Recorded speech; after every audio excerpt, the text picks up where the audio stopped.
साथियों नमस्कार, स्वागत है आपका हमारे YouTube channel study circle with BP में। हम बात कर रहे हैं मध्य प्रदेश शिक्षक भर्ती वर्ग 1 के बारे में। साथियों, वर्ग 1 वालों की काउंसलिंग प्रोसेस आगे बढ़कर के ज्वाइनिंग लेटर जारी हो चुके हैं। अब जैसे ही ज्वाइनिंग लेटर जारी हुए हैं तो दो सवाल सबके मन में आ रहे हैं। सबसे पहला, ज्वाइनिंग लेटर तो जारी हो चुके हैं, इनकी ज्वाइनिंग भी हो जाएगी, लेकिन अब जो है जो लोग वेटिंग में थे उनकी वेटिंग कहाँ तक क्लियर होगी। इसके अलावा वेटिंग क्लियर होगी तो एक कब तक आपकी सेकंड काउंसलिंग होगी और कब तक ये वेटिंग क्लियर होगी। इसके अलावा कई सारे लोगों के मन में सवाल चल रहे हैं, क्या वर्ग 1 में पद बढ़ सकते हैं जैसे कि 2018 की भर्ती में बढ़े थे। साथ ही ट्राइबल विभाग की जो है लिस्ट कब तक आएगी और क्या ट्राइबल विभाग में भी पद बढ़ सकते हैं जिन विषय में पद नहीं आए हैं, जैसे कि हिंदी साहित्य जैसे कुछ विषय हैं जिसमें ट्राइबल में 0 पद हैं। इन सब पर आज हम चर्चा करेंगे। और यदि आप पद बढ़वाना चाहते हैं और सेकंड काउंसलिंग चाहते हैं, वेटिंग क्लियर चाहते हैं, तो आपको कौन से तरीके अपनाने होंगे। साथियों, ये लिस्ट लगभग सबने देख ली होगी। ये कौन सी लिस्ट है, इसमें लिखा हुआ है उच्च माध्यमिक शिक्षक नियोजन वर्ष 2023-24 में निम्नानुसार अभ्यर्थियों द्वारा निर्धारित समय अवधि में एमपी ऑनलाइन पोर्टल पर दस्तावेज अपलोड नहीं किए गए थे, दस्तावेज का सत्यापन नहीं कराया गया। साथियों, ये वही लोग हैं जिन्होंने डॉक्यूमेंट्स अपलोड इसलिए नहीं किए हैं क्योंकि इनके हो सकता है डॉक्यूमेंट्स कंप्लीट ना हो। अब इनके डॉक्यूमेंट्स कंप्लीट नहीं है इसलिए इन्होंने डॉक्यूमेंट्स अपलोड नहीं किए हैं। अब यदि विभाग नए सिरे से जो है शैक्षणिक योग्यता की डेट बढ़ा देता है, जैसे कि पिछली बार हमने देखा था कि पहले 2018 में भर्ती निकली थी, 2018 में जो फॉर्म डाले थे उसमें 2018 तक की ही शैक्षणिक योग्यता को मान्य किया गया था। बाद में पदवृद्धि हुई, पुनः से विज्ञप्ति जारी हुई और 2022 तक की शैक्षणिक योग्यता को मान्य कर दिया गया और सबके लिए जो है उसमें काउंसलिंग में हिस्सा लेने का मौका मिला। यदि विभाग इस तरीके से कोई योजना बनाता है और ऐसे कोई जो है सर्कुलर जारी करता है जिसमें शैक्षणिक योग्यता के मानने की डेट जो है 2022 से बढ़ाकर के 2024 कर देते हैं, तो ऐसे लोग जिनकी डिग्री 2024 तक कंप्लीट हुई है वह अंदर हो जाएंगे। साथियों, ऐसा होगा अथवा नहीं होगा इसके बारे में मैं ये नहीं कह रहा हूँ, विभाग ऐसा पहले कर चुका है। तो यदि ऐसा करता है तो यही लोग जो बाहर हैं इनको जो है अंदर होने का मौका मिलेगा। लेकिन यदि विभाग अपने जो मूल रोस्टर है उस पर उसी नियम के हिसाब से आगे बढ़ता है तो जितने लोग ये बाहर हुए हैं इतने लोगों की वेटिंग क्लियर होगी।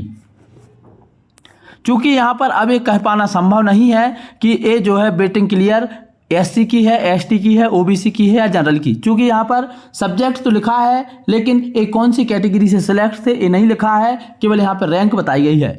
नाम लिखा है तो नाम के पीछे सरनेम नहीं है, नहीं तो कुछ सरनेम को देख करके हम कैटेगरी का अंदाजा लगा भी लेते हैं।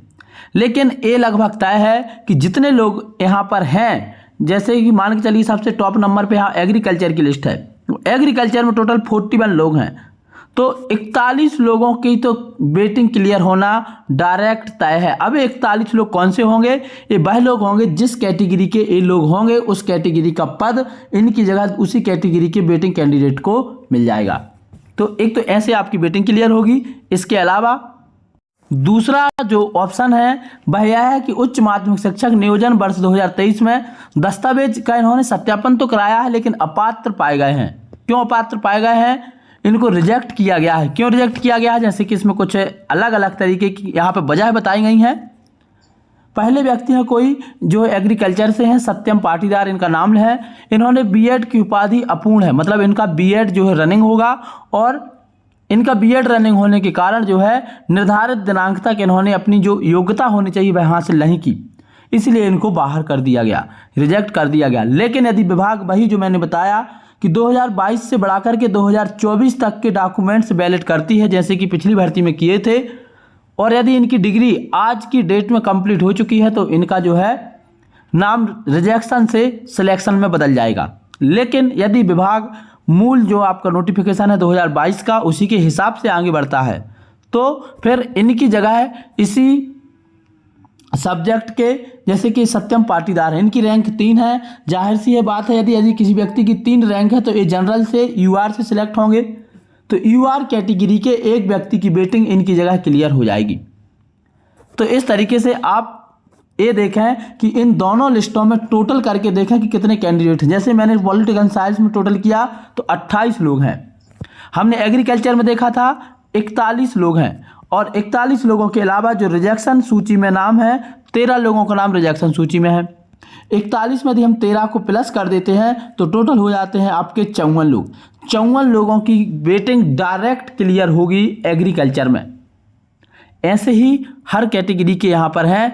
इसके अलावा अलग अलग वजह से बाहर किया गया है, जैसे कि सक्षम अधिकारी द्वारा जाति प्रमाण पत्र प्रस्तुत नहीं किया गया तो इनको अभी तो रिजेक्ट कर दिया गया है। लेकिन यदि इनकी रैंक ठीक ठाक है और यदि इनका समायोजन जनरल कैटेगरी में हो पा रहा है, इनके नंबर यूआर कैंडिडेट से ज़्यादा है, तो फिर इनको जो है कि यूआर कैटेगरी में शिफ्ट कर दिया जाएगा। लेकिन यदि इनकी रैंक यूआर कैटेगरी से कम है तो इनको डायरेक्ट फिर बाहर कर दिया जाएगा।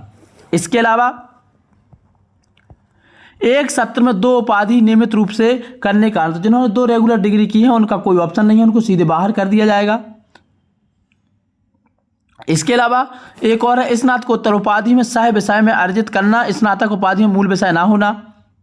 इन्होंने एलाइड डिग्री की होगी और एलाइड डिग्री के अलावा इनका जो ग्रेजुएशन है, ग्रेजुएशन में इनका जिस सब्जेक्ट से इनने एलाइड डिग्री की है वह मूल विषय नहीं होगा। साथियों, बहुत सारे लोगों को एलाइड में और मूल विषय में बहुत अधिक कन्फ्यूजन है।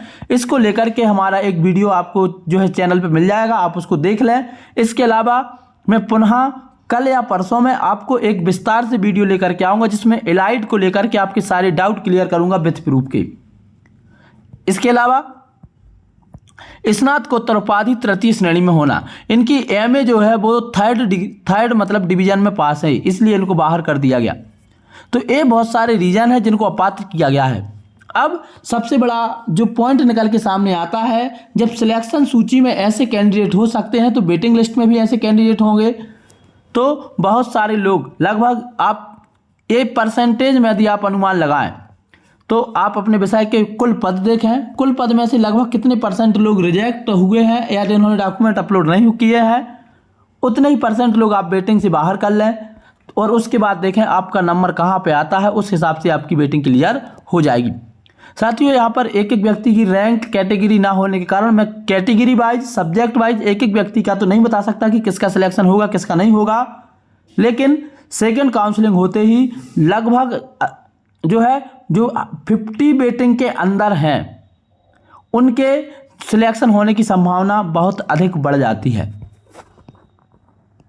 बात करते हैं सेकंड काउंसलिंग की कि सेकंड काउंसलिंग कब तक होगी। तो साथियों, जो सेकंड काउंसलिंग है, फर्स्ट काउंसलिंग की पूरी ज्वाइनिंग हो जाएगी। ज्वाइनिंग के बाद ऐसे कुछ लोग होंगे जो अभी भी हो सकता है ज्वाइनिंग ना लें, कुछ लोग कहीं सेलेक्ट हो जाएं। इसके अलावा आने वाले 2 महीने में आपको पता होगा असिस्टेंट प्रोफेसर का रिजल्ट आने वाला है। जैसे असिस्टेंट प्रोफेसर का रिजल्ट आएगा, कई सारे ऐसे कैंडिडेट होंगे जो वर्ग 1 में सिलेक्ट हो चुके होंगे और असिस्टेंट प्रोफेसर में उनके इंटरव्यू कॉल होंगे और असिस्टेंट प्रोफेसर में जो सिलेक्ट हो जाएंगे तो वो वर्ग 1 की नौकरी छोड़ करके चले जाएंगे। इस तरीके से सारी अपडेट्स आने के बाद आने वाले 2 महीने के अंदर आपकी सेकंड काउंसलिंग होगी। ऐसा लगभग अब तक का ट्रेंड रहा है और फिर कैंडिडेट्स मिलकर के विभाग से सकारात्मक तरीके से, जितने अच्छे तरीके से उनसे अपनी बात रख पाते हैं और उनसे बार बार मिलकर के अपनी काउंसलिंग जल्दी स्टार्ट करा पाते हैं, ये आपके संघर्ष पर डिपेंड करता है। साथ ही शिक्षक भर्ती वर्ग 1 में पदवृद्धि के लिए भी एक अपडेट्स है। क्या अपडेट्स है इसके बारे में भी आपको बता देते हैं। आपने ये न्यूज तो देख ली होगी कि वर्ग 1 शिक्षक भर्ती 2023 के 1500 उम्मीदवारों के लिए 2 महीने में दोबारा होगी चयन परीक्षा। जब ये चयन परीक्षा होगी तो इन कैंडिडेट्स के लिए पद की जरूरत पड़ेगी। अब जब इनके लिए पद की जरूरत पड़ेगी तो आप इनकी जगह जो व्यक्ति सिलेक्ट हो चुका है उनको तो बाहर कर नहीं देंगे, फिर इनको कहाँ से आप ज्वाइनिंग देंगे। इसके लिए आपको पद वृद्धि करनी पड़ेगी और जब भी कोई पद वृद्धि होती है प्रशासनिक स्तर पर तो वो पद वृद्धि आरक्षण का रोस्टर लगा करके होती है। ऐसा नहीं होता है कि आपने देखा कि इन 1500 में ओबीसी के 500 कैंडिडेट हैं तो आपने 500 पद सीधे ओबीसी के बढ़ा दिए। एससी के पता चला 700 लोग हैं तो 700 पद आपने एससी के बढ़ा दिए। एसटी के 500 लोग हैं तो 500 आपने एसटी के बढ़ा दिए। लेकिन यदि आप इनको बढ़ाएंगे तो इसी के एवज में आपको यूआर के, इसी के एवज में ईडब्ल्यूएस के, जो आपका आरक्षण का रोस्टर है उसके हिसाब से कि 27% ओबीसी के लिए और जो एससी और एसटी का आरक्षण का जो प्रावधान है उतने पद उनके लिए, 10% ईडब्ल्यूएस के लिए, शेष यूआर के लिए। इस हिसाब से रोस्टर बना करके इन 1500 लोगों को समायोजित करना पड़ेगा। और जब इन 1500 लोगों को समायोजित करेंगे तो उसके हिसाब से रोस्टर बनेगा और फिर हो सकता है पद बढ़ जाएं। ये संभावना यहाँ से बढ़ जाती है। तो ये पद वृद्धि की सबसे बड़ी अपडेट है। और चूंकि जब इनका टेस्ट होगा तो इनके टेस्ट होने में जितने लोग सिलेक्ट होकर के आएंगे उनके लिए पदों का समायोजन करना पड़ेगा, और उन पदों का समायोजन होगा जब तो पद जरूर बढ़ेंगे, ये लगभग तय है। आपने पिछली भर्ती में भी देखा होगा 2018 की में 2022 तक भर्ती में पद बढ़े थे। बात कर लेते हैं ट्राइबल की लिस्ट कब तक आएगी। तो ट्राइबल की लिस्ट जो है दीपावली के बाद कभी भी आ सकती है।